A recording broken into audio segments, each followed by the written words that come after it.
0723 on the UK time, 20th of the 7th, 2026. JT, just checking my audio. 1 2 1 2 check. Microphone check.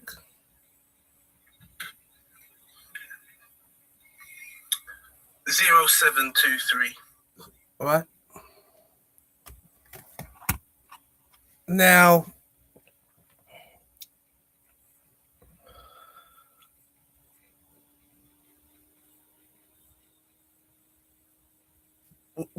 where do I start with Marcus Garvey? Where do you start? You know, I'm gonna start. Right, watch this. Right, Marcus Garvey. Right, I don't. If what would Marcus Garvey think about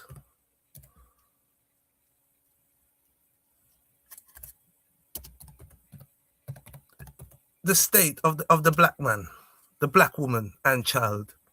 I wonder what. Right, Marcus Garvey. Okay. Right. When you talk about spirits, you talk about character of someone.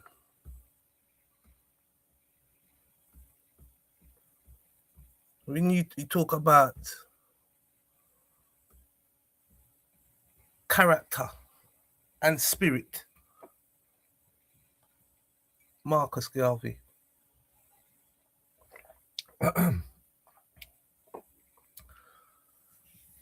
Marcus Garvey become Jamaica's first national hero.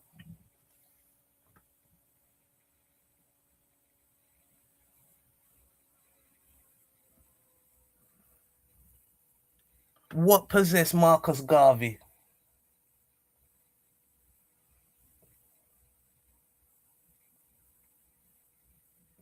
to do the things that he did?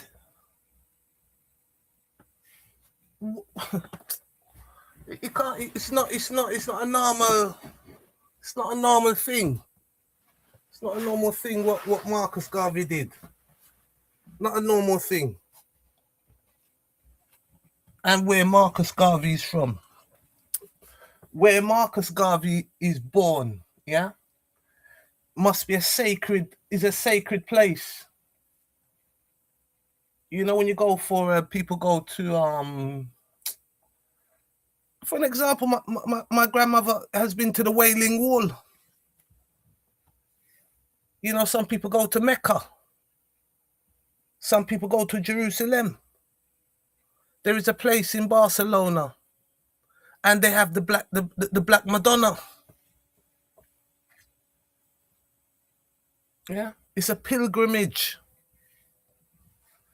It's just like schooling. Yeah. When people tell you to go back home and all that, you have to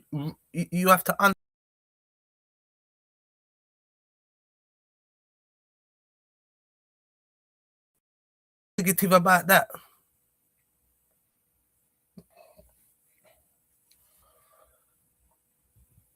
When it comes to education, as a man in the diaspora, you're supposed to go to Africa to get your knowledge.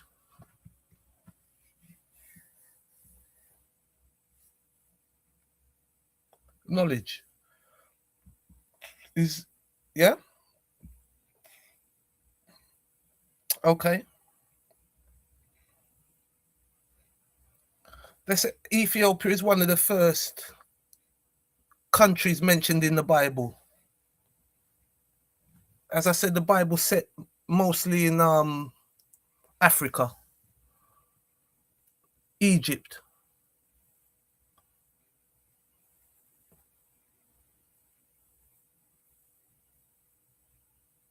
If it was good enough for the Greeks and the Romans, it is good enough for me.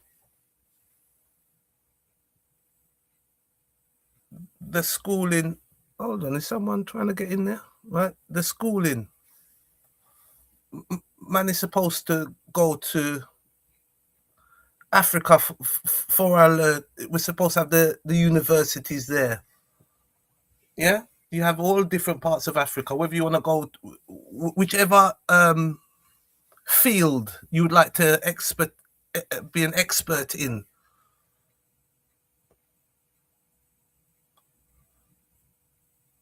Now, the Chinese have done remarkable, but I tell you, those African men are not easy either. Some of them Nigerian man. Over 20 years working in the city of in the West End, and I stand up there, right, and observe, and I see Nigerian man coming, walking out the building, maybe a handful of black men in the company, and you see a Nigerian man. He's a very clever man, them and women, them, you know. You don't see Kemi Badenoch. Kemi Badenoch. We're not really behind her, but to be honest, you know what I mean? I'm kind of going to do a show about that because I you know, the bourgeois of the blacks, you know, the upper class blacks and all these things. Yeah, the working class, the lower class. What would Marcus? Because to be fair, Marcus is kind of conservative. You know, Marcus Garvey is a Christian.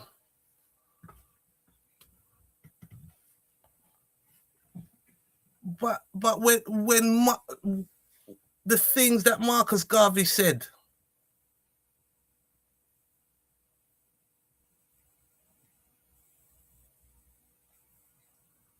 if you read Marcus Garvey, okay, the words that come out of that man's mouth, you're uplifted instantly. Uplifted.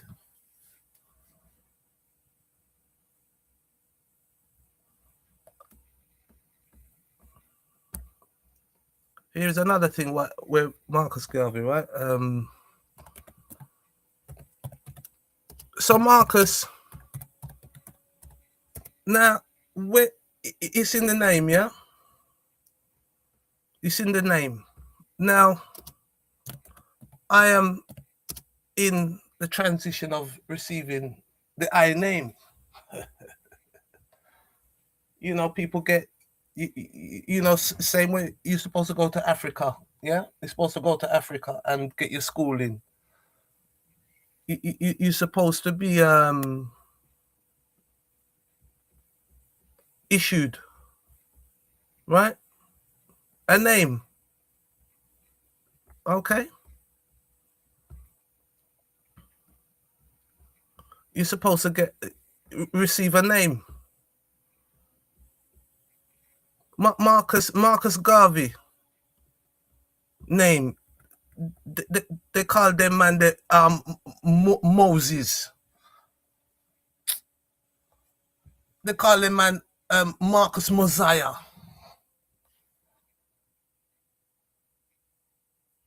The last, I tell you, I never get gifted those titles for a reason.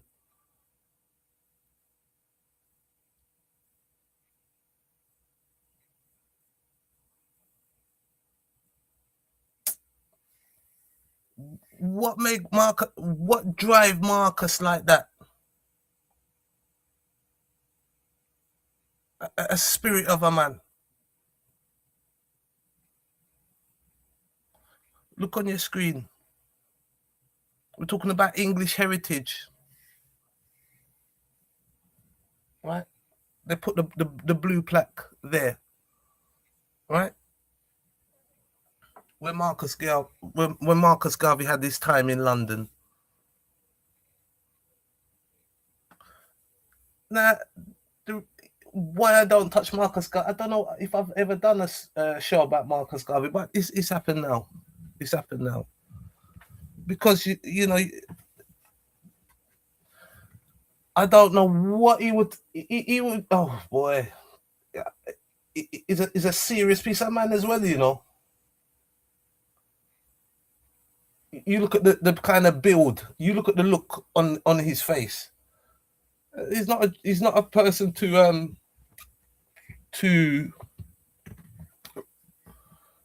mess about with.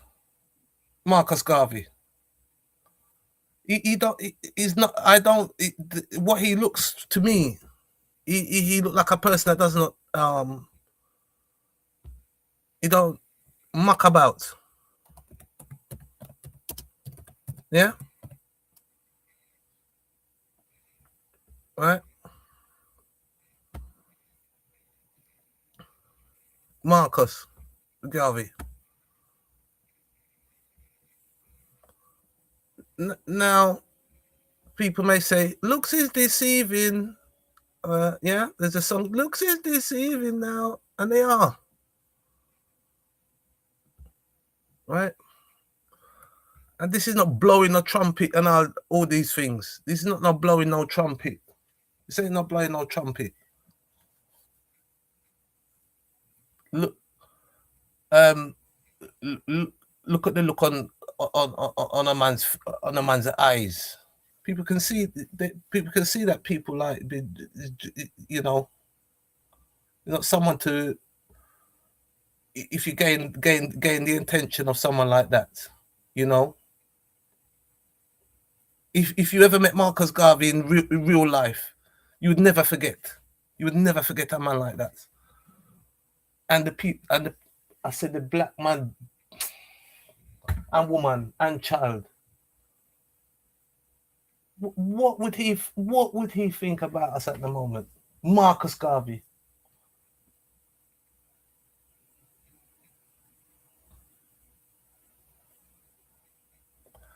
Now again, you have to go into attire. Yeah, you have to go into attire. And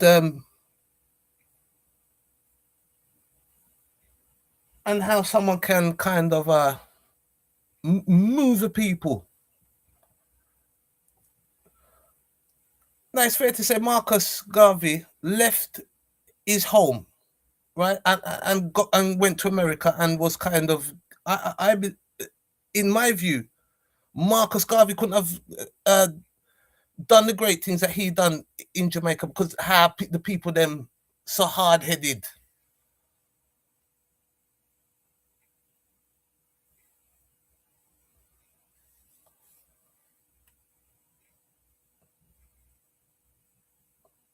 But he had a spirit. He would move. It seems as if he would move on. He would move on. He would move on.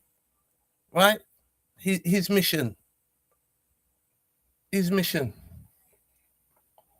Because sometimes you won't get your recognition, and that is it. What it is. It is what it is. Maybe not now, but when the time comes, your recognition will come.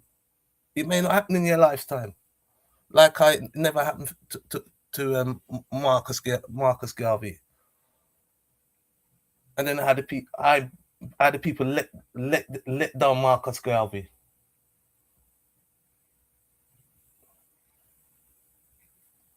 You all have comments like people sell Marcus Garvey for a bag of rice, you know.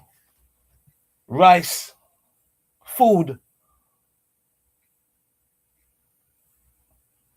Let's say that black man, a woman and child sell out, and he's not the first one, you know.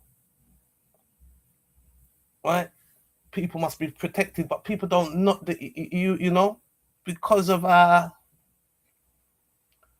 the only explanation could be, right, because if we're living in a religious place, okay, right, and a man says, right, you open any of them books, right, as far as I see, right, it's a Abraham influence thing, yeah, so their gods are running things. No one God, there's many gods, all right. So if you believe that there is a God, then you must believe in a spirit, the angels, the demons, the jinns in Islam, the jinn. All the the synagogue, the word I missed out the other day was synagogue. Because sometimes I'm telling you, it blinds you and lock your ears, lock your mouth, make you into a rage spirit. No joke. People can't tell me that there ain't no spirit.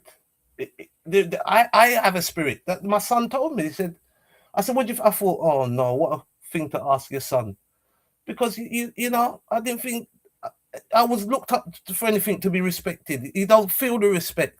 You know, you have your own children. You think, oh Lord, you know, you used to be a little baby and thing, but I done the same thing to my parents. I disrespect my parents. I disrespect my parents growing up. Yes. And at the time, they just what is cared. You understand? They know. You think you can do things. The parents know. I pick up the phone right now and I phone my dad. He just, as soon as I speak, he knows what kind of mood I'm in. And that's the conversation, how the conversation will go. Marcus Garvey did have a spirit and had a character. That's why I don't fight down Emperor Selassie, because I know, I understand, things did happen. I know things did happen. I'm going to do the show about that. I know. But when you're talking about people that can speak 14 different languages, walk into the UN, United Nations, and deliver speech in his home tongue, man standing up, whistling, wolf whistling to the emperor, is the biggest thing. The emperor is bigger than the queen. The queen know that. Everybody know that. And if the queen can say, okay, I sit down on a throne, right? I have my lineage. Then Emperor Haile Selassie, his lineage must be also said using the same thing. And you will find that his lineage is more something that you can look to say there is some kind of evidence. There is evidence to say that that man is an emperor. The man go in the Bible and say, yeah, see my great grandfather there. Look, David, Solomon. If that's what what people want to do, right? They want to twist. They want to just to suit themselves.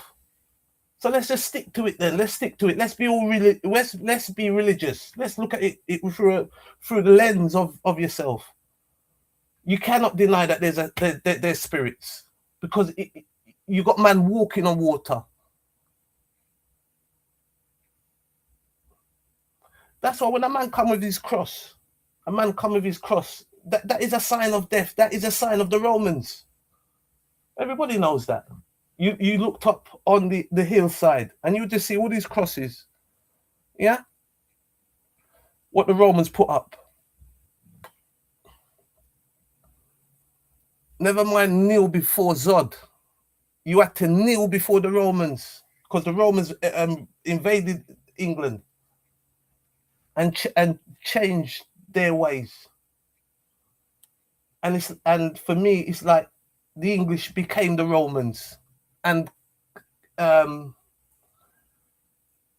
better than the Romans. The English Empire. And that's saying a lot, right? That's saying a lot. You just check by the language, how many countries speak English? How many countries? Even today, countries are ruled by England.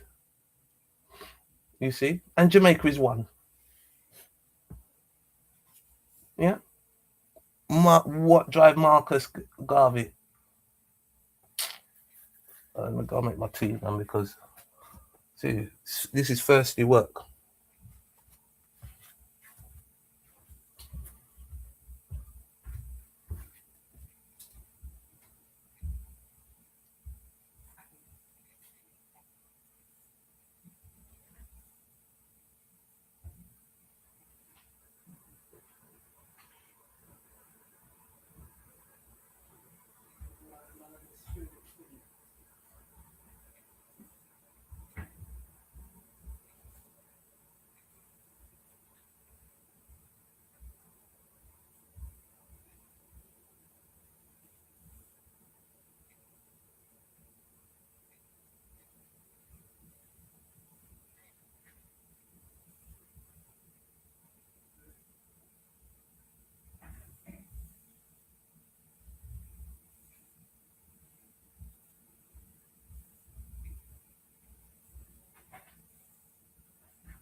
So what we need to do is get into the kind of we kind of put our video reality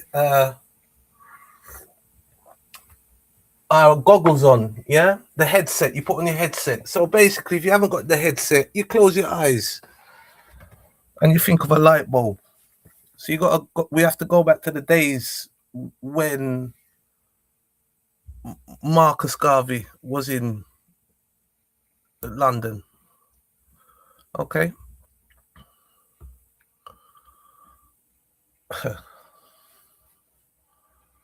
So the time frame, yeah, 1887 to 1940. This is the pilgrimage. Okay, this is the pilgrimage.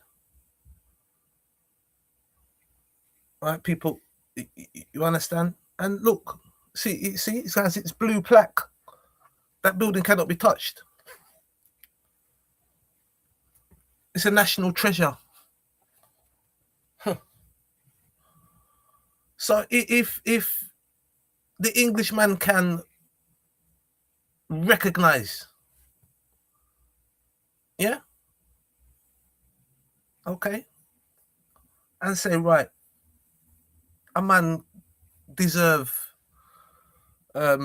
his a plaque on the building, so that building cannot be taken down. Maybe they can take off the back or whatever, make some changes inside, but the front of the building, there's certain parts of the building it cannot be touched. It's an English heritage building, and you have to give your props on how because they know what they're doing. They know the importance of things like that. Yeah, giving plaques, making the history. Yeah.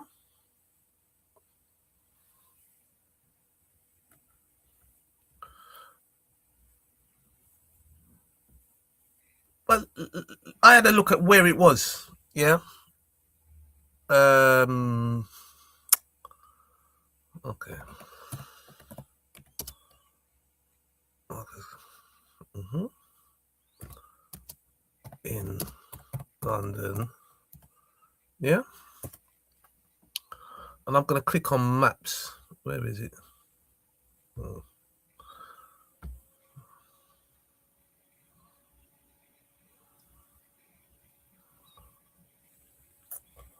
I have this right in the name of the street. 1 second. So what? Right, so it's 53 Talgirth Road. Right.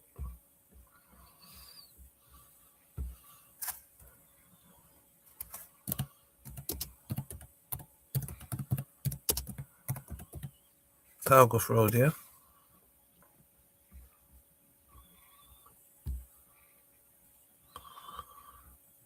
Now,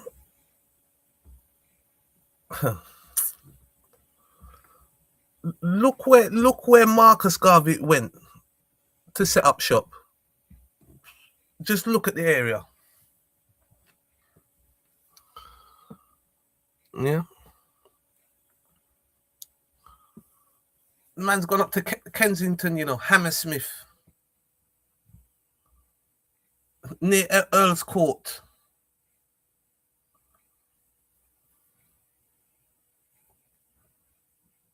Marcus Garvey set up his place, because the way how Marcus Garvey was doing his thing, he devoted his life to the movement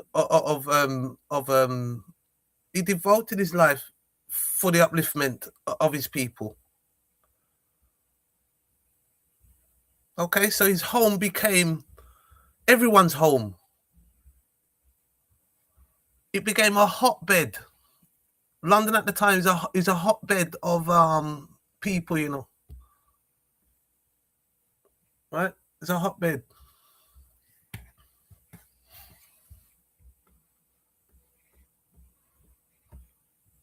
Right.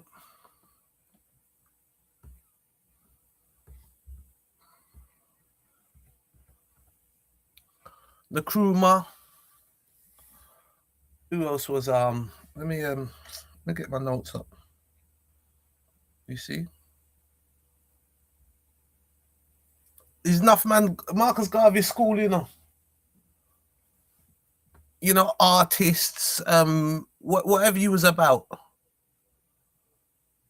Yeah, you go and visit Marcus Garvey down at 53 Talgoth Road. I think it was the 1930s. Right, we have to be sure. I can't be sure. Let me get my notes up. Right.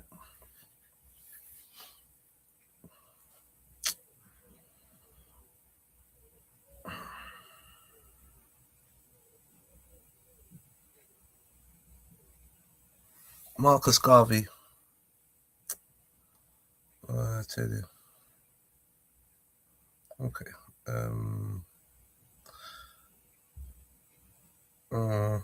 Okay, so let me start a new chat then. Okay.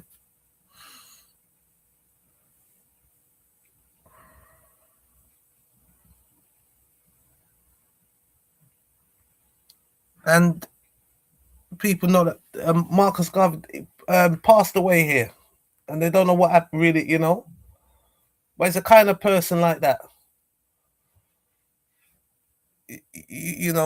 I think was Marcus Garvey a Leo, right? Yeah, in born in August.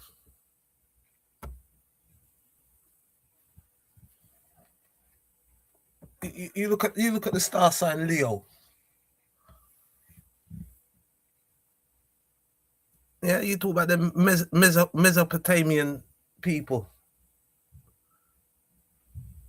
Look into the sky. Could you imagine how you could see the sky so clearly in the desert overnight time? And I tell you, the constellation is Leo, the lion. Then when you go into the lion, you see Hercules. Was it the 7 battles of Hercules? And one of the battles was the lion. Well, that is what's up there. They said that's the beast. When Hercules is firing his arrow, Hercules is firing his arrow, and the arrow is bouncing off the creature. Yeah. Is it the Pillars of Hercules? Yeah.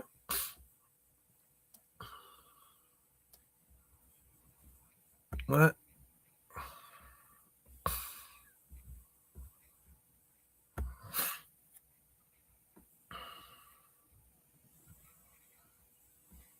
Yeah. You're talking about Roman mythology, Greek hero, Hercules. Yeah, the the life and labors of Hercules, and one of them was that he had to he ended up have to hand wrestle the beast, because whatever he did to the beast, it just bounced off, and that beast is a lion. That's what the yeah, things written in the stars. Those things written in the stars, didn't they? Okay. And then again, when you're looking, you may see something different, and that is how it is. That is how it is. That's what's supposed to happen. Yeah. You're supposed to bring something different to the table. If it was all the same, it'd be so boring.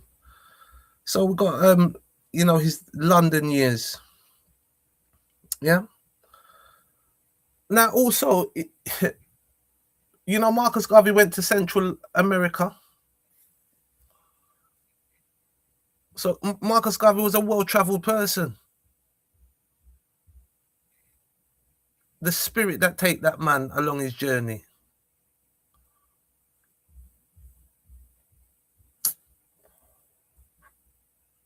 And these are the things that shaped him when he saw certain things on his journey.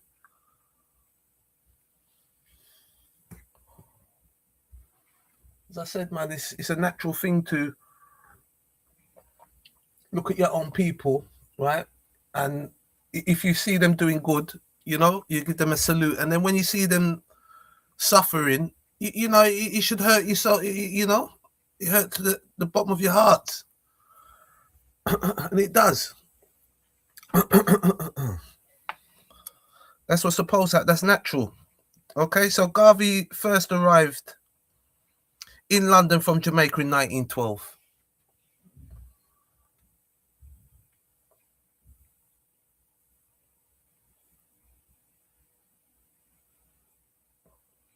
So hold on. When did the First World War? Yeah, all right. Well, that is before the First World War, isn't it?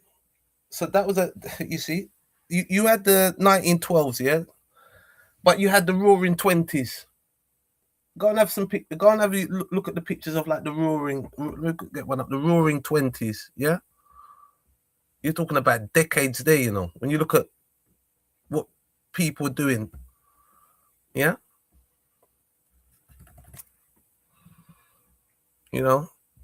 Oh, oh, jeez. You got your Roaring Twenties, yeah.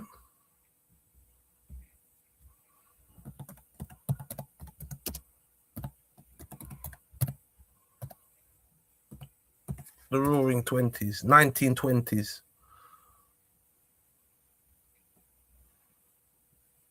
Yeah, have a look at that, and the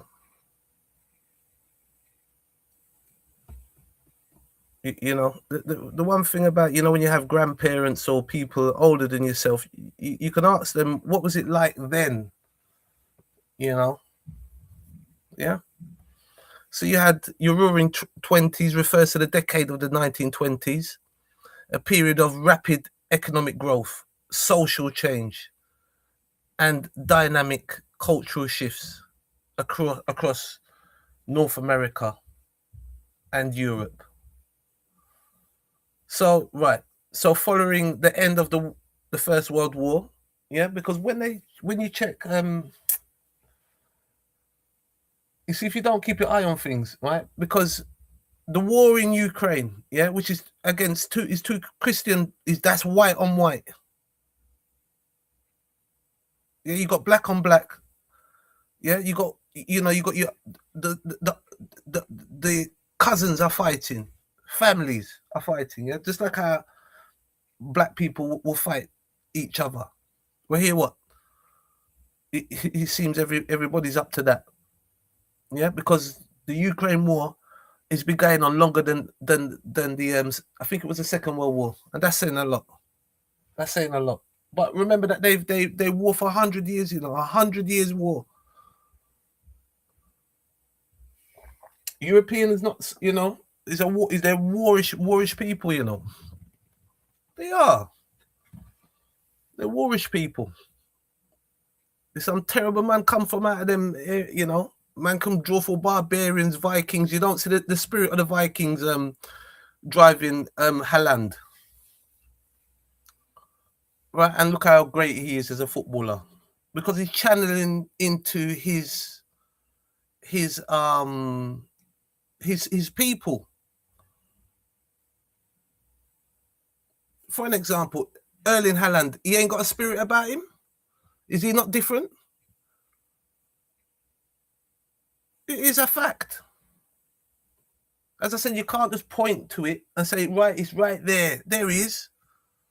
That's what people want. They want you to, like Ghostbusters. You put the thing down, you press the button, and the machine open up, and it collect the thing, and then you go, and you see there's something wicked, something like, you know what I mean, vicious. If you ever see some of the beasts that they catch in Ghostbusters, right? So as well, yeah. So we're heading to this kind of time frame, and it's one of those golden ages, the 1920s music,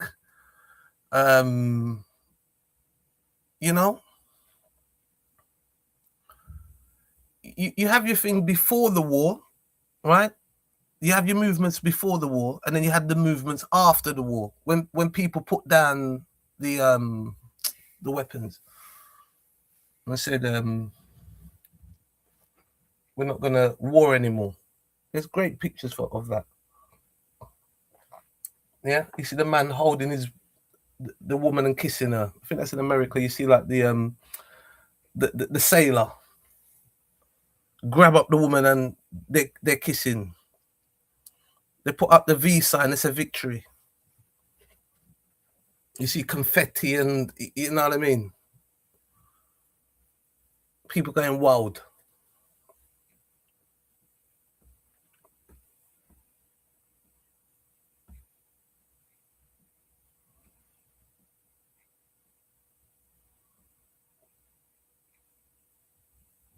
So it's a time where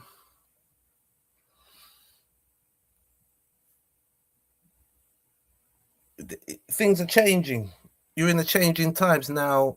It's not everyone can change with the times, As I said, it's not everyone is gonna be a Marcus Garvey. Not everyone's gonna be a Marcus Garvey, and I presume it would be something natural. It's just something drove Marcus Garvey to do what he done.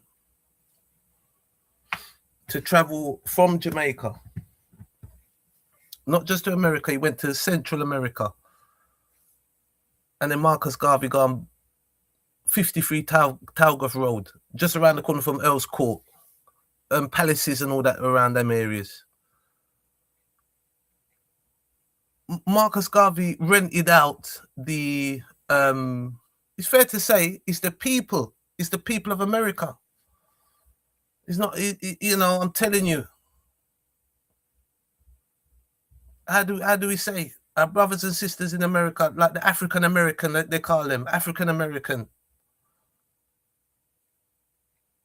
Is not a joke, you know what I mean?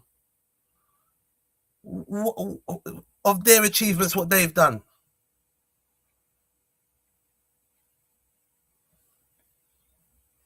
Now, some people, some people may not do the things to my liking, but the African American,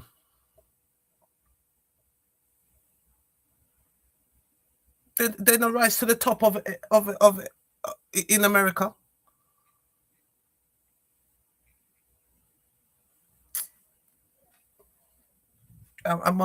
when Marcus Garvey got is the African American Carl Marcus Garvey in Moses, and give him the money. It's fair to say they were renting out Madison Square Gardens. No joke place there, mate. Madison Square Gardens. How much would it be to rent that place out? Back in the day. The arena in New York.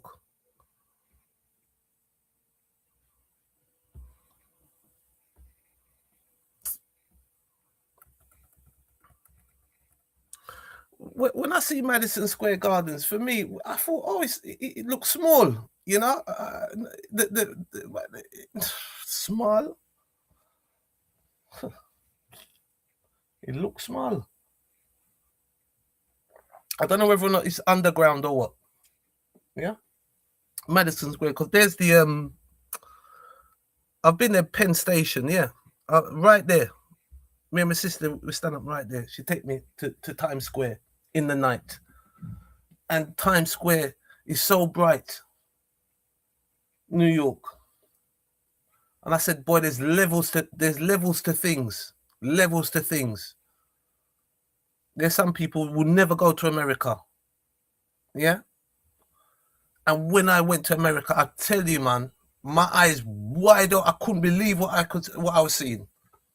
I walking down the road after I go to the museum, and I said, how does man make things like this? It's not a joke. New York City. You could have serious neck pains if you looked at all those buildings.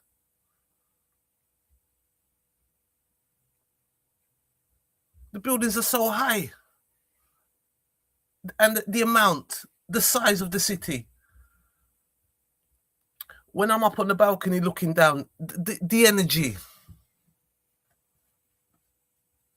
No wonder you're gonna have some characters coming out of places like that.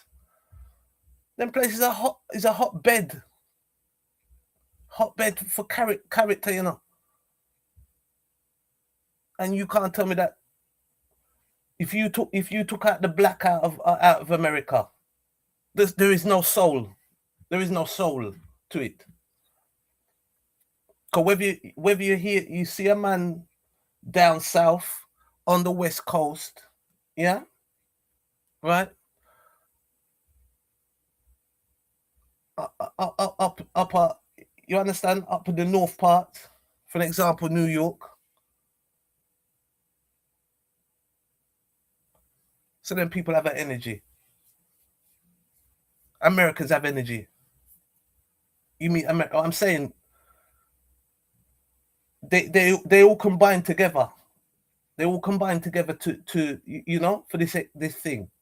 I'm not saying one is more than the other, but if you took out the black out of America, it would have lost its soul. There will be no soul. It will be soulless. When black men bring to the table as a people. We're just naturally like that. We're naturally like that. You wait till I go into the music one. Watch. Yeah, we talk about Marcus Garvey, but Marcus Garvey, yeah, and look, he's not Marcus Garvey take his money out his pocket. Yeah, it is the people of America give Marcus Garvey the money. They rented this venue for months, or a month. Then, just for an example, let's call it a month. Madison Square Gardens. What drive Marcus to do such a thing? What made Marcus go to 53 Talgoth Road? Yeah. You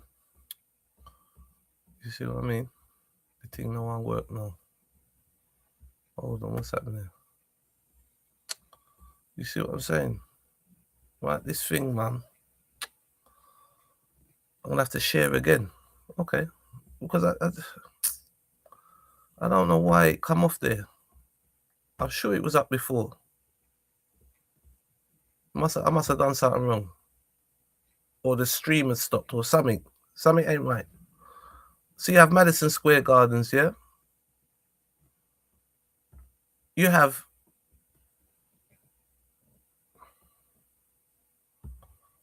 Targoff Road, yeah.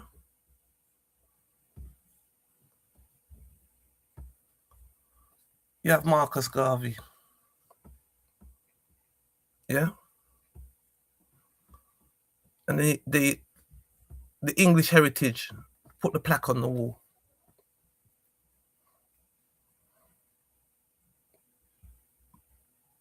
So he's not up for debate because it's not me putting a plaque up on the wall. It's not me now blowing the trumpet into some mythical thing.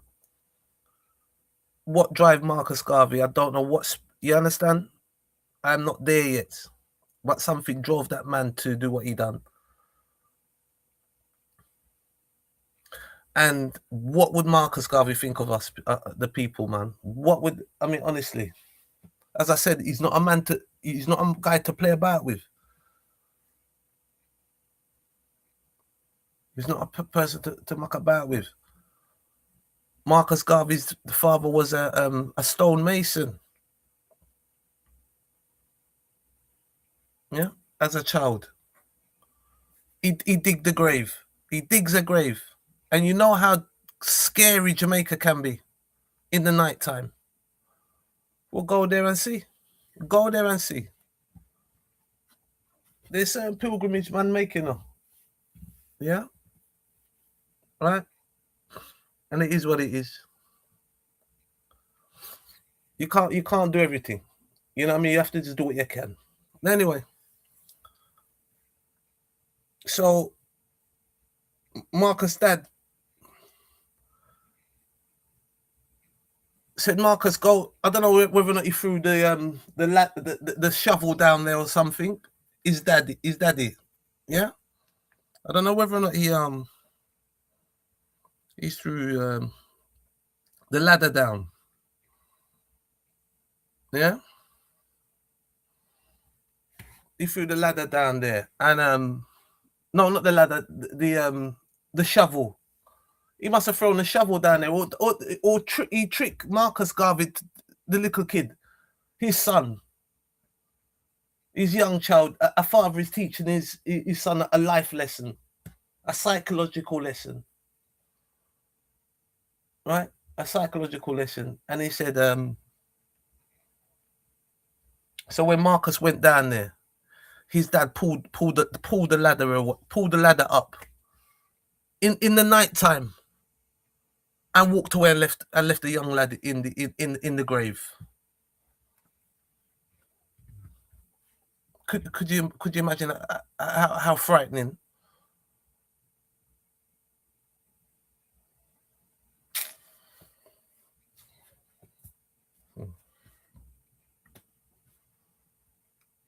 Yeah, but we know. If you understand, as I said, people don't get those kind of teachings. You know that those things are over.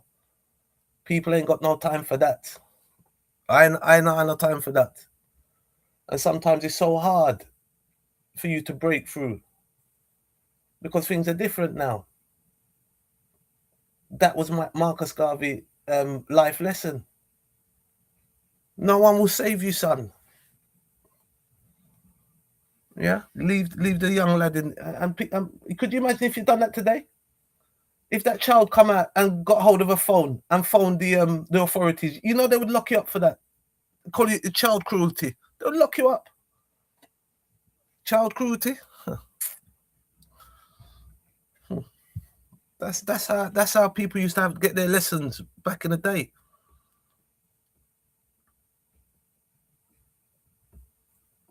That's that's what happened to Marcus as a young child.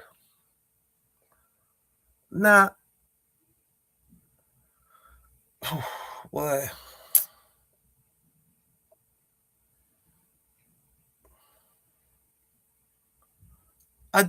look, I tell you what it is, right?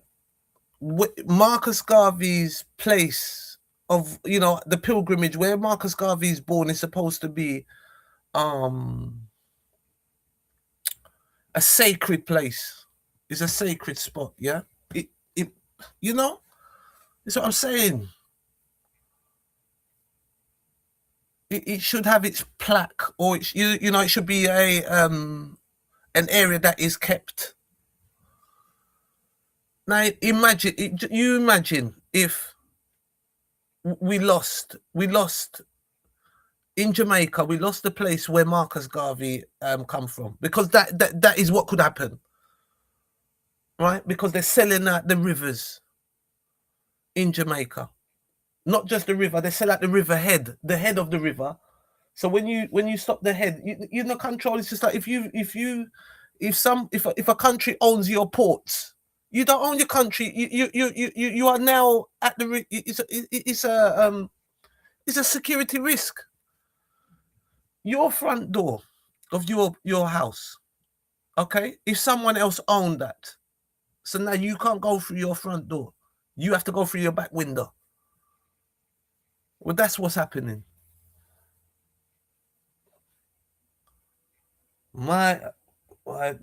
If Marcus was here now, oh no, I tell you, it's just like when Jesus went into the money lenders, didn't it? They said in the Bible, Jesus went into the they were I don't know if they were gambling or money collecting in the temples. Yeah. And the man from Nazareth that's in the Bible, yeah. But these are, I don't know that you understand, because but there's videos about that. There's videos about that. Yeah. You put in like I can't say that, it's like the history of Jesus. Talking, we got the video. I'll have to. I'm gonna plug a video in. You see, there's so much information to remember, because people take up big subject. You know what I mean? But as I said, people do what they have to do. You understand? And and like call him man like Messiah, Moses. So if a man have like a spirit of Moses wasn't a joke, man. He's in the Oval Office. They have a bust. They have a statue of Moses with the horns in his head. They got Moses in there. Talking about the great leaders.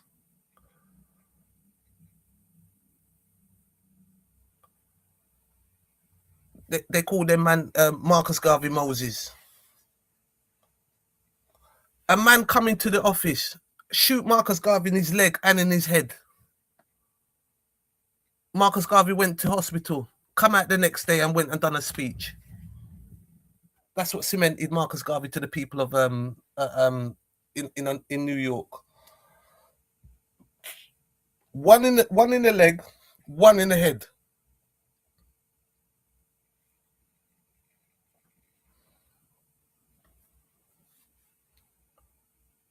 And Marcus Garvey walk out and do his speech.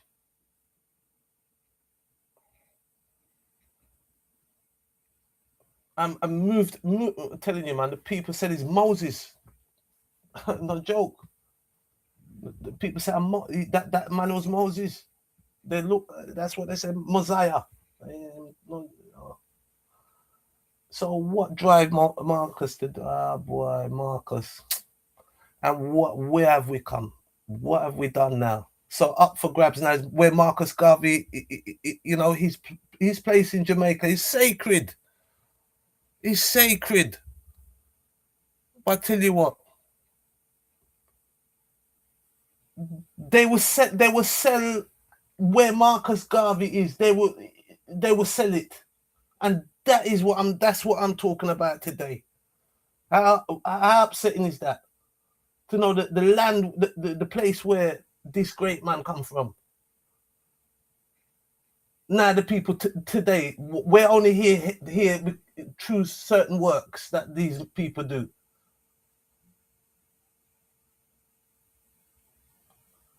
And the place, the pilgrimage, may be a place where you may have to pay to go and visit your own national hero, the first national hero of Jamaica. You can't make it up, Marcus Garvey. You can't make it up. You cannot make up that what that man had done. When you say a man, he devoted his life. Let's look at some people that Marcus Garvey, and I joke, people Marcus Garvey influence, you know. No joke. Build African countries. When they go, Marcus Garvey schooled them. This is what I'm trying to say when people say that it's a shame on you if you ever look at you're a Jamaican, or if a Jamaican ever look at an African and curse them. It's shame on you. It's shame on you. You're lucky Marcus weren't here. That's all you can say. They're lucky. They can get away with those things. They could never get away with that then.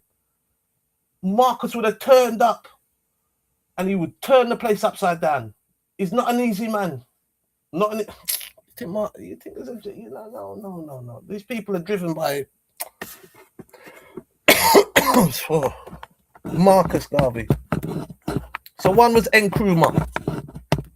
I'm going to put them up in a minute because I can't remember all of them. Remember man like called Steve Biko, Nelson Mandela. Steve Biko said, you have the people's mind, yeah? You control the people. Steve Biko. Nelson Mandela come along. They lock up Nelson Mandela.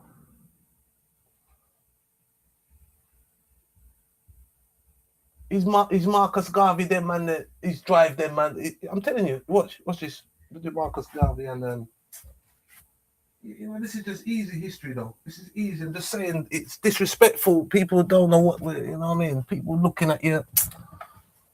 You know what I mean. Things you come and utter out of your mouth. Not even in a man's shadow. You could never. The works that you could complete. And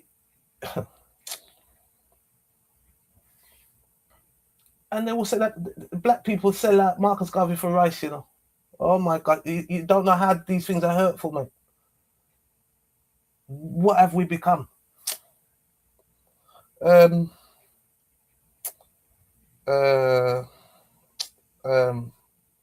how do I word this now? So Marcus Garvey, you see, because when you go in, you know, your brain scrambled, mate. Because when you think about things like that, you just can't, you know, your brain short circuit. I mean, honestly, what would he think about us? You see, sometimes things are not to be said. That's why I forgot. Right? So influence, yeah? Yeah? Influenced by. Sometimes things... Okay, so he was... Now look, again, Marcus Garvey never just become great like that, you know. Because when you look at Marcus Garvey, some things happened to Marcus Garvey, you said, boy, I tell you. If you really look into it, don't look at it like no mythical thing. He worked hard at what he was doing. Marcus Garvey will stand up on stage and stuttering, like how I do stutter here. Embarrassed, nervous. And Marcus Garvey fell off the stage right on his face. His face was in the dirt. And people there witnessed that. You imagine the shame the man felt, the shame. right? And Marcus Garvey just brushed himself off as, my gosh, what drive a man like that to do? I mean, honestly, oh boy, I tell you, my people don't deserve saving. They don't deserve it, mate. They don't deserve that, man. Well, we must bow our head in shame.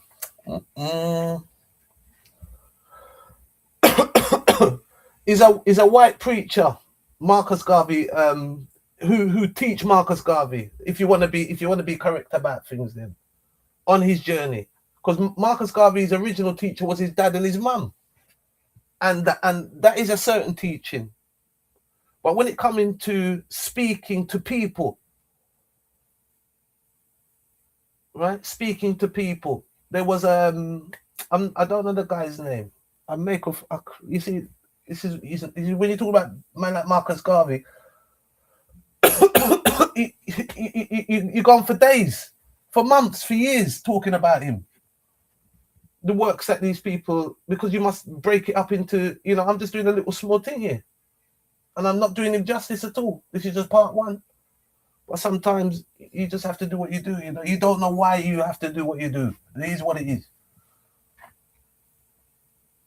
Marcus Garvey, yeah. So it wasn't just Marcus Garvey. Marcus Garvey learned on the road. Okay, and getting over that hurdle there, right? When he embarrassed himself, and when he came back, he just wouldn't stop. He wouldn't stop. The guy coached him, which does happen. There's no doubt Mike Tyson's a great boxer, but Mike Tyson was saved by Cus D'Amato. He's a white man. The last time I looked at Cus D'Amato. That's who made Mike Tyson. So you got Booker T. Washington, yeah. No joke, people. Then Booker T. Washington, yeah.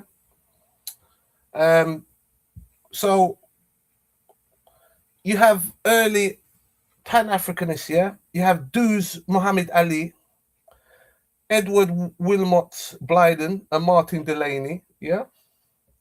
Bishop Henry McNeill. You had Irish nationalism at the time as well. So I'm looking at the influences, right? Where Marcus Garvey, you get his influences, yeah. So you got your Irish nationalism, and also, as I said before, he was horrified by the working conditions in Costa Rica, Panama, when he was a young printer and union organizer. Marcus Garvey had a newspaper in Latin America. Was it the Nación? Oh, man, come on, man. It's no joke. No joke. Very, very, very upset with the people them about Marcus Garvey. Very upset. I said black people disrespect Marcus Garvey when he was alive too. They will stone him in Jamaica.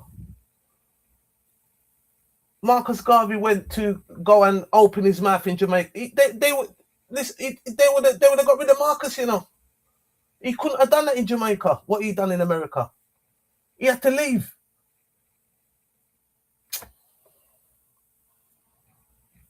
Well, the people them shoot Bob Marley, innit? Now, depending, you understand, but it's to get so close to someone. That's what you talk about, right? And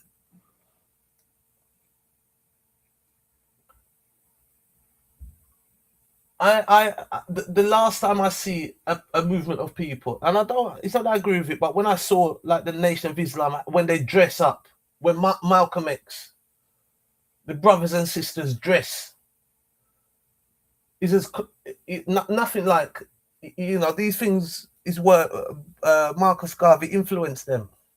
Marcus Garvey influence is tremendous. It's a tremendous, it's tremendous what he achieved. It's nothing. It's nothing but it's an impossible thing what he done. You know, you talk about the diamond in the dirt. You know, that's how the series gonna like. There's diamonds in the dirt. I tell you. You see, man, brush off themselves, live and learn, and then have a spirit in them that drive them. No religious person can't tell me nothing about they must they supposed but they must believe in spirit. This is what I'm saying. People are, you know, if that's what you believe, then what I'm saying you can't deny that. Because if you got angels and demons, and I've never seen an angel or a demon, right? And people believe that there's angels and demons, then there is a spirit being. Then there is a spirit, good and bad. Just like on the shelf, you have top spirits on the top. You see where the spirits are? At the top. And the beer's at the bottom. And the fruit juice is even, and the water is down right at the bottom, the water. You see, they have to reach down to get the water in the bar. And they have to reach up to get to the spirit. You drink a bottle of brandy or a bottle of whiskey and see if the spirit don't jump out of you. And you look at this person, you say he's not the same person when them drink, when them smoke. You might wake up on the bad side. They call it you wake up on the bad side of the bed. And the bad, you know what I mean? And if you accept something like that, then you can move on. You just move on with it, and don't overthink things. Because as I said, some people will believe in angels, aliens, and all those things, and you tell them about a spirit being some. You're talking all of a sudden. What you're saying, what you know, Eve believes in spirits. This is what people are like, because you understand, because whatever's in them don't want them to know that.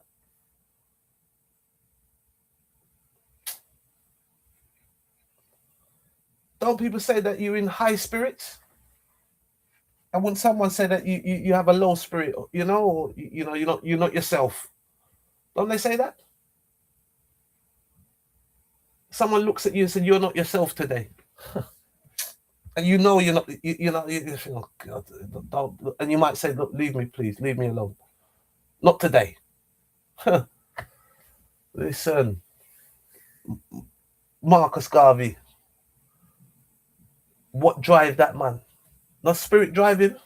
The man had spirit in him to achieve such a, and then look what we did to him. And we'll all stand there and watch. We'll man pilgrimage, where some people, sacred places. You go and touch anything sacred of anybody else and see what happened to you. The battles that are now taking place is over sacred land. A man said that is our sacred place. They honor the place, right? Whoever they honor, they have their places where they have their pilgrimage.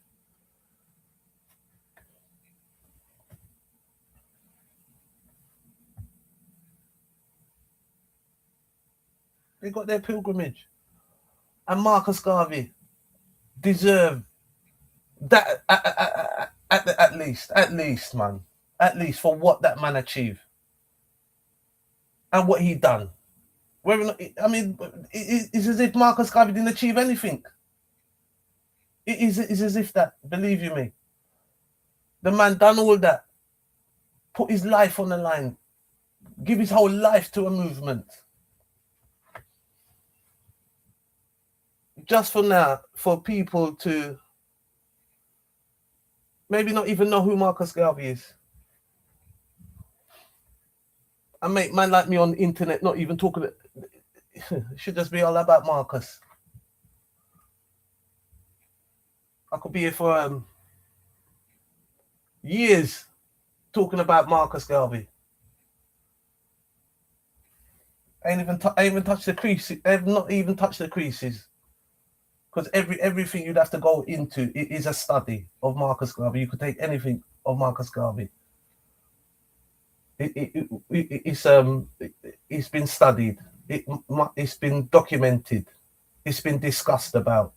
It's been explored.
I'll be back in a minute. I need a break. I need to make my tea and go to the toilet to do my next little thing if I'm gonna see what I've got to say, because I've got a few things and that's it. I'm gonna make my tea and have a break. Leave Marcus up there. Leave Marcus up there. Let him see Marcus there.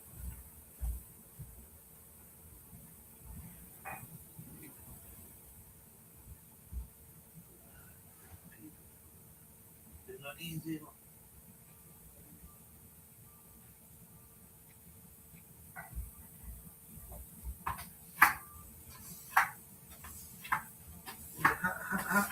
How can we, you know what I mean? If your mind not sharp, they sell out where Marcus Garvey's from. Where he's from. Good God. What, man? The enemy knows what it is, you know.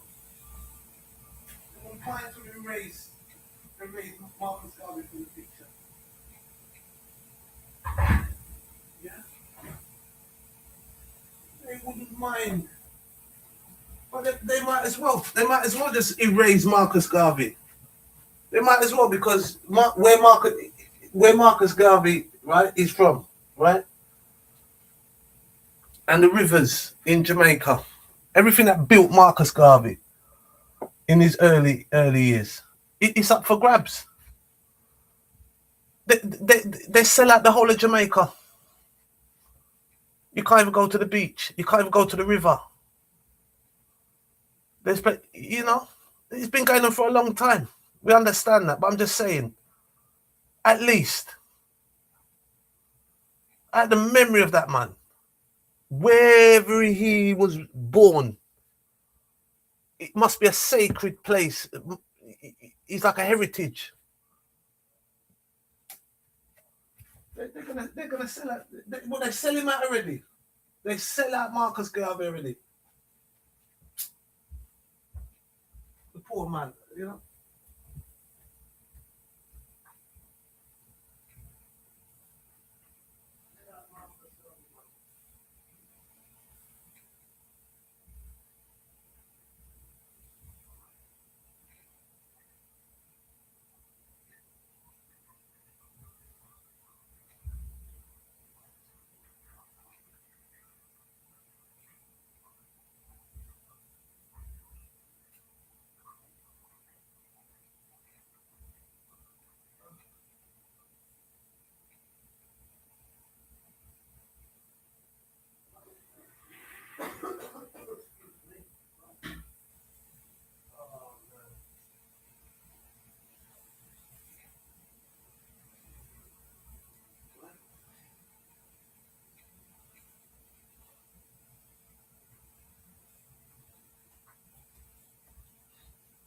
Remember, man used to wear all T-shirt, Marcus Garvey T-shirt, Marcus Garvey badge.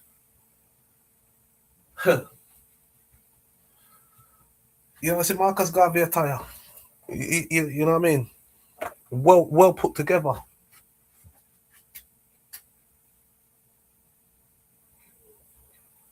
So, what is it?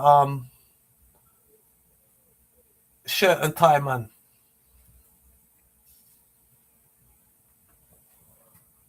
And he was a printer, journalist, you know. Devoted his life to uplifting these people because he saw these people in such a horrific state.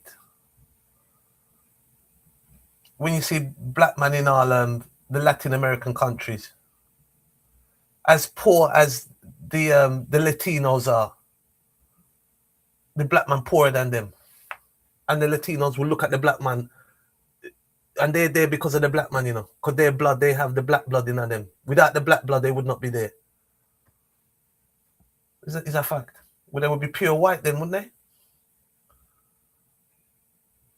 His man go to, you understand that they defile the brothers and sisters.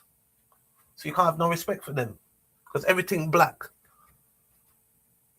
You don't like black music. You don't like black people, but you listen black music. I'm in the gym yesterday doing my cardio, and the man decided to put on rap music. When we look, he's an Asian brother. And I'm saying, well, fine. Yeah, people can, you understand, because at the end of the day, these are the people that buy the records. Yeah, so when time you live, you have in your life and you might lose the money, to be honest, you know, your audience is that. If I play, you don't see I put white people music up, I put Madonna. The Material Girl. I do it as short, Material Girl. I do this thing for a reason. So why is it that, well, then again, you know, or they love black music. That's another show. That's another show. Watch that one. Yeah. Musicians, artists, the artistic side. But they know that. You give those people a chance. They know they're watching you. You can't let the black man listen. They're not easy. I mean, my uncle said to me, "Oh, what would happen if 100 African men turned up at the shore of the UK?" I said, "They you know the old Gatling gun. Ready, aim, fire." You hear the Gatling gun. How they used to use that in the against the Zulus.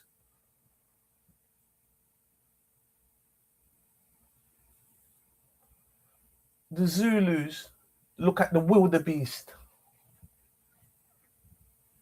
A Zulu man would draw in the dirt the formation of the horns.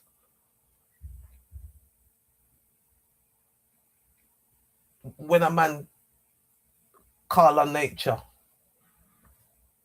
to you understand?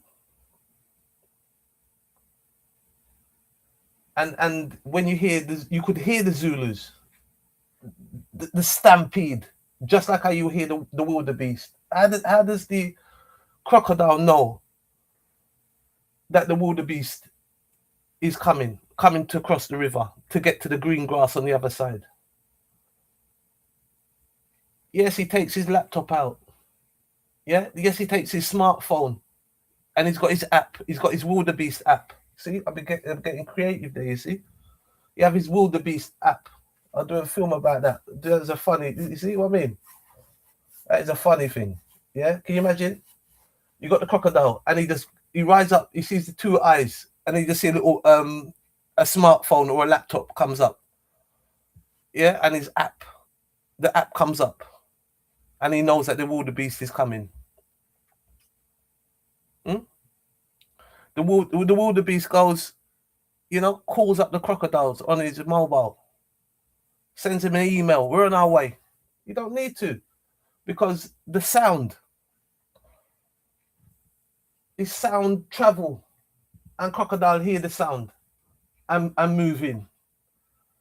And if you want to see, it's nothing. I mean, when you look at life, don't look at what people. You have to look at animals to um, see a place can sustain such life. There's wildlife all over the world. There is no wildlife like Africa, none whatsoever. It's a fact.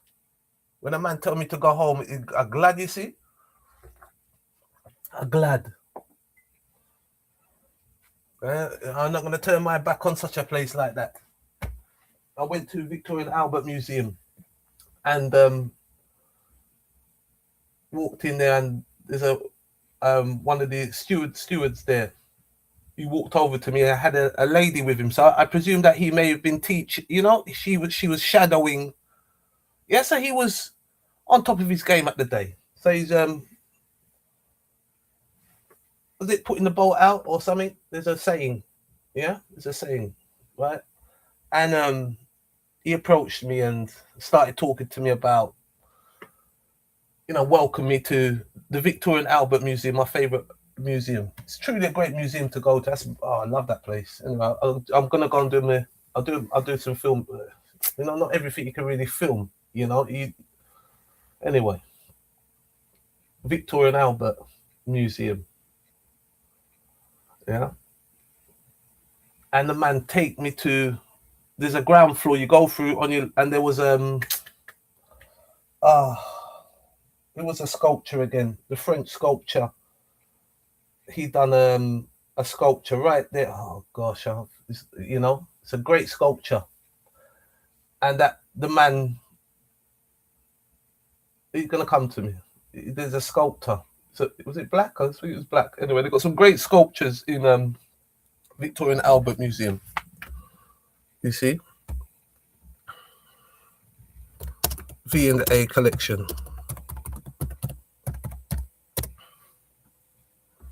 Right. Sorry, excuse me, Marcus. We've got. You understand what I mean? Yeah. But that would have been Marcus. That would have been Marcus. Yeah.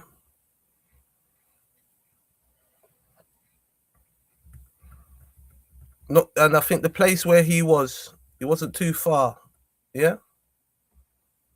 Right. It wasn't too far.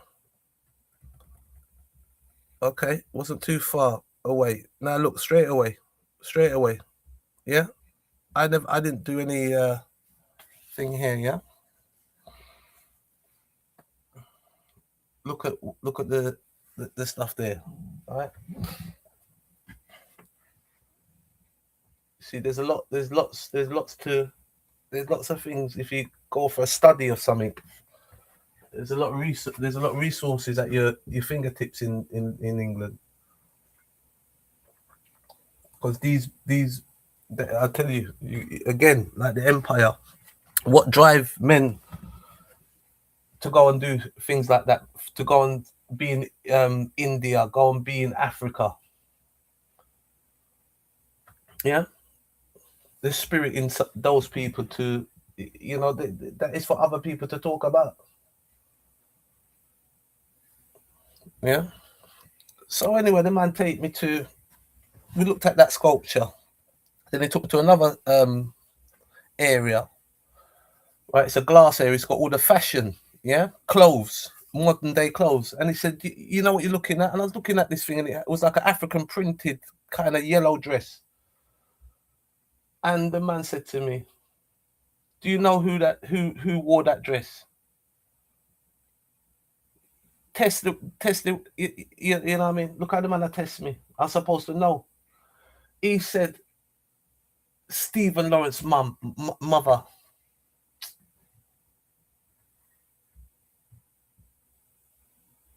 Stephen Lawrence's mum's dress is in the Victoria and Albert Museum.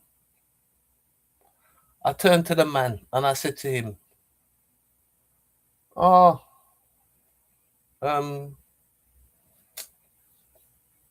Have you ever been to Africa? The man look at the man's Africa. He said, of course. The white man stand up there and telling me, of course, he's been to Africa. And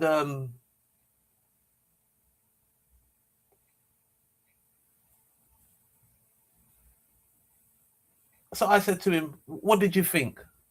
The man turned to me and, I mean, you should see the look on his face. The man, Africa is magical.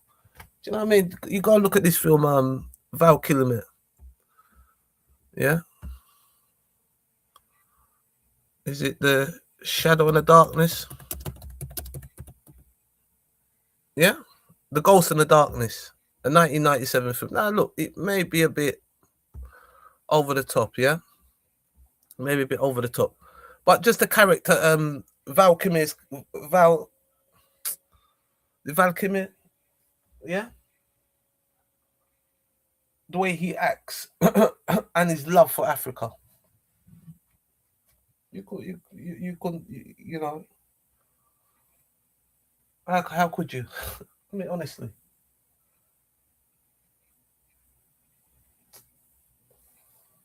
Yeah, the shadow and the dark, the ghost in the darkness. Sorry, the ghost in the darkness. About the man-eating lion. Yeah, the deadly lions.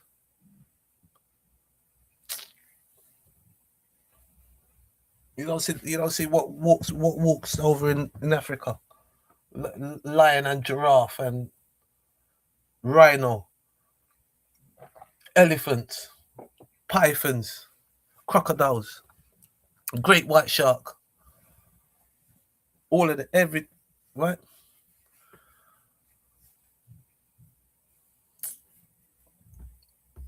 And Marcus, why we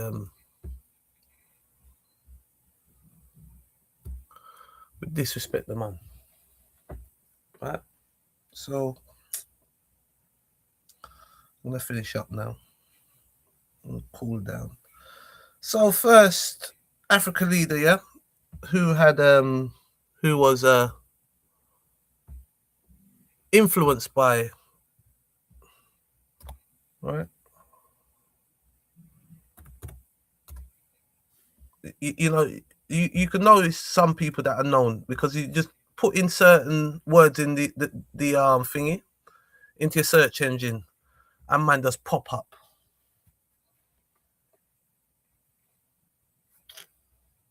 You know, as I said, every little part of Marcus Garvey can become a major study. A major study.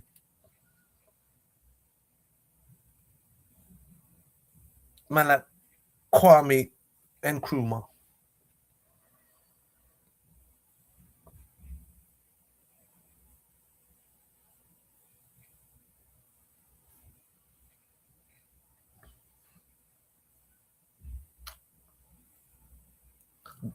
Ghana's first president.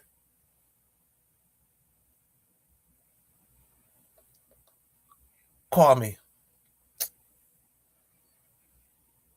Right? Even the flag of Ghana, yeah, features the black star at its center, directly honoring Marcus Garvey. Yeah, the one there now. This one. All right, got another one. All right, so got that one. Stop all that. Get away. Look, man. Swing here, right?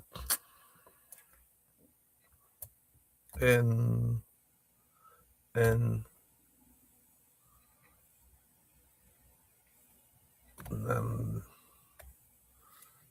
yeah. The as okay.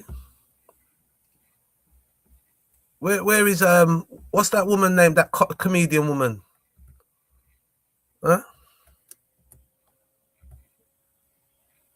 Where's Yina now?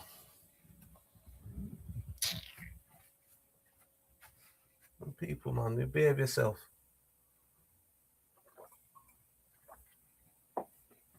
Not saying people are better than each other. What you're doing, you're showing that you're showing that you're disrespectful to the to your own team.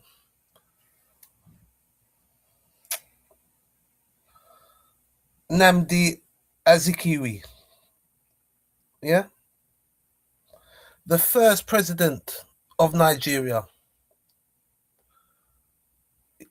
is Garvey.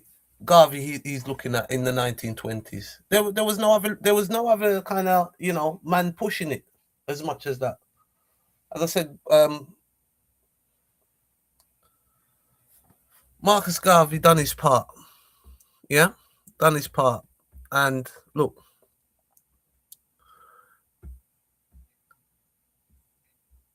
as I said, if the Jamaicans disrespect Marcus Garvey, who is the comedian, yeah, right? Who the comedian?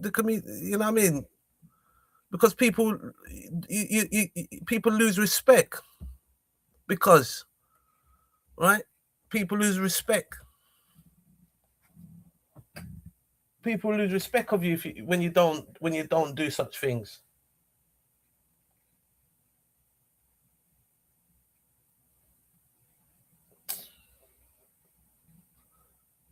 The people will look at the black man and say, not like we're not doing it like them. They'll do everything because they know that a black man knows that they're doing themselves more damage than anything else. The black man, woman, and child. They know that. They know that. So those things don't surprise me. And as I said, people are allowed to say, because it's not that it's not true. It's not that it's not true. But the little small island of Jamaica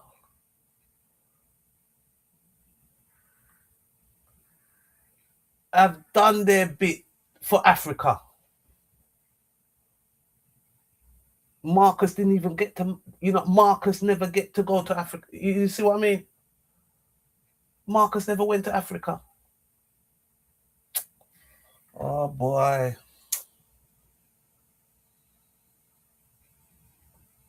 Right? Marcus never reach. Like many of us would never reach.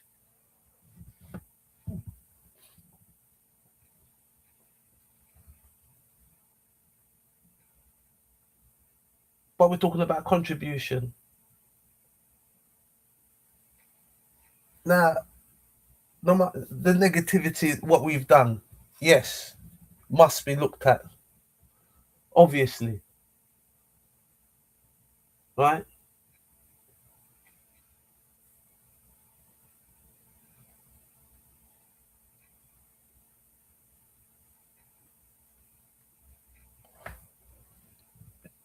Jomo Kenyatta. I mean, honestly, you know what I mean?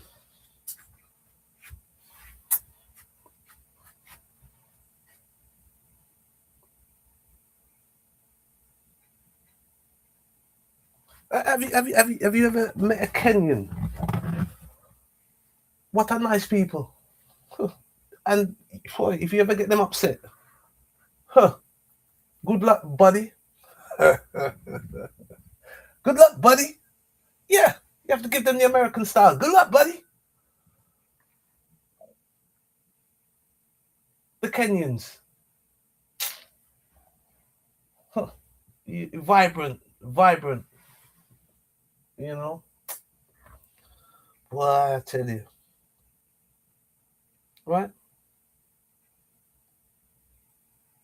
The Rasta.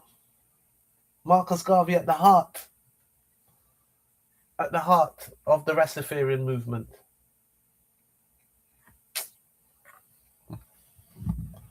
Boy, see, I've gone now. Look, I'm going through some boy.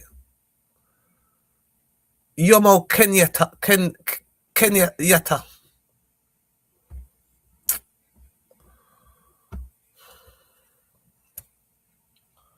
Boy, this one is the one.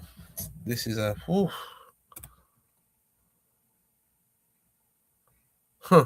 I tell you. No. It's no joke. It's no joke. What Marcus, what Marcus Garvey did.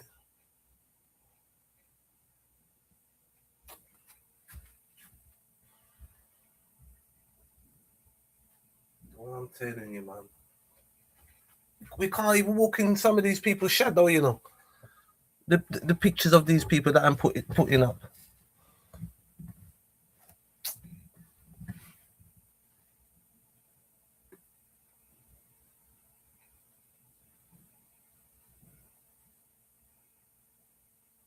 The African people.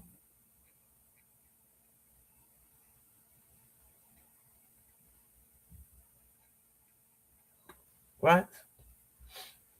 When you meet an African man that is like, you know what I mean, black, and boy, the power, honestly, man. Yeah, oh, sorry, I was talking about my uncle and the, if people, 100 African men came to the shores and what would happen to them. And then I said, there's another story to that, right? You know, you could get about 100 African men together and they could probably take over a country. Oh, people, you have to look into what I'm saying.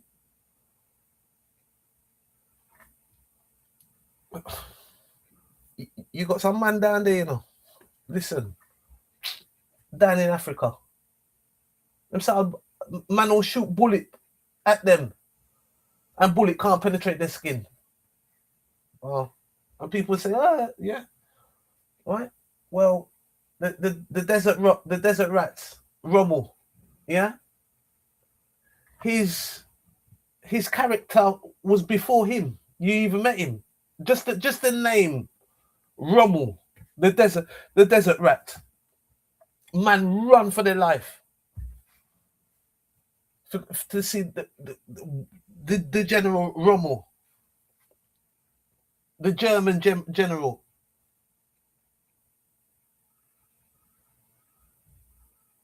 Go watch your films about them things, mate. I think I can't remember who played. Oh, anyway, one guy played Rommel. Yeah, it's a great film. Yeah, it's a great film. When the guy gets captured by Rommel, and he's narrating how when he see the general, when you see the man, you see that, and he's not a normal person. He's not a normal German.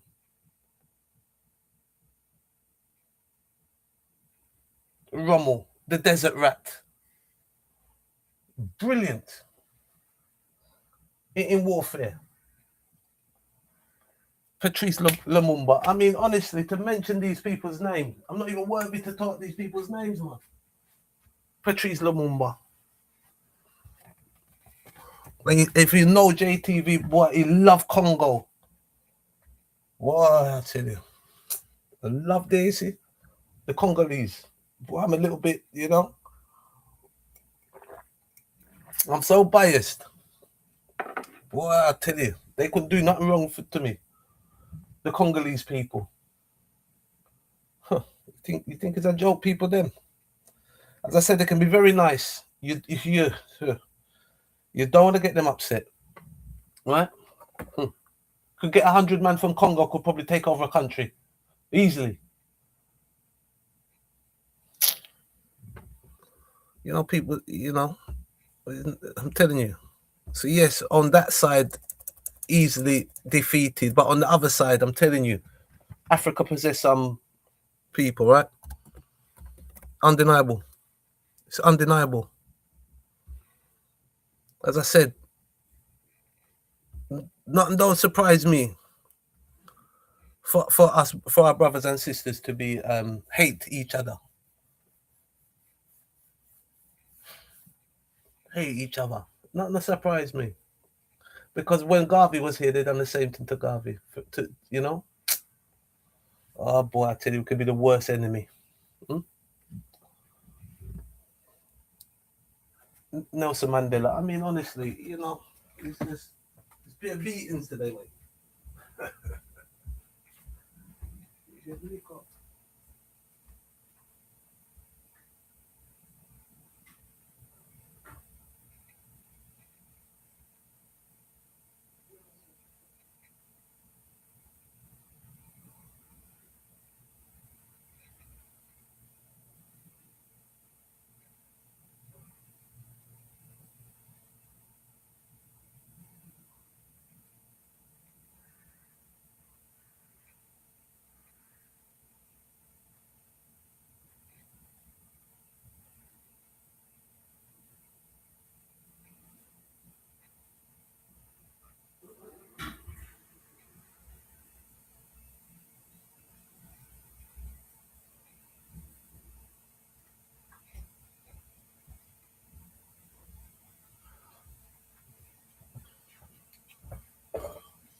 When they locked up Nelson Mandela, right?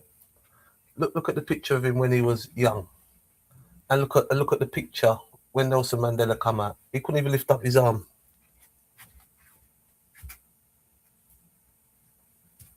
Well, I tell you, that's what will happen if you had to spend so many years in uh Robin Island. Look at the inmates of Robin Island. Hard. Go to a South African prison. Huh.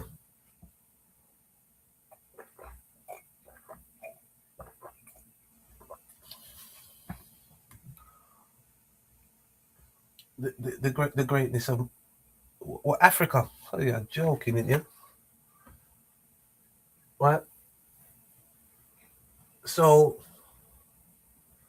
it is what it is because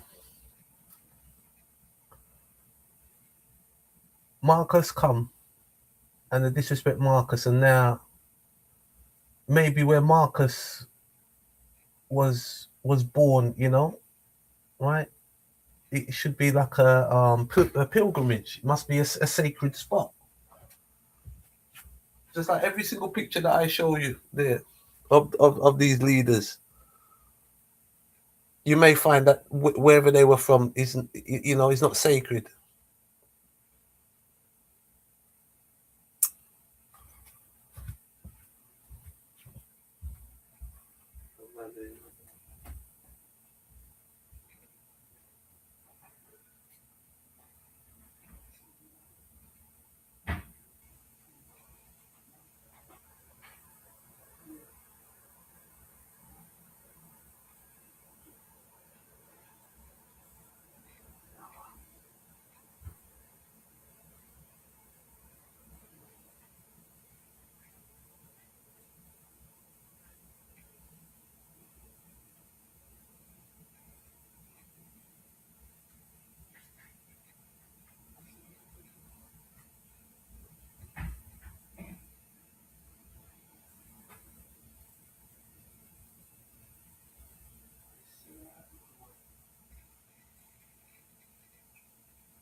What's the time? Okay, I've got to go. That's it, man. I have to go no further than that. It's JTV. Over and out.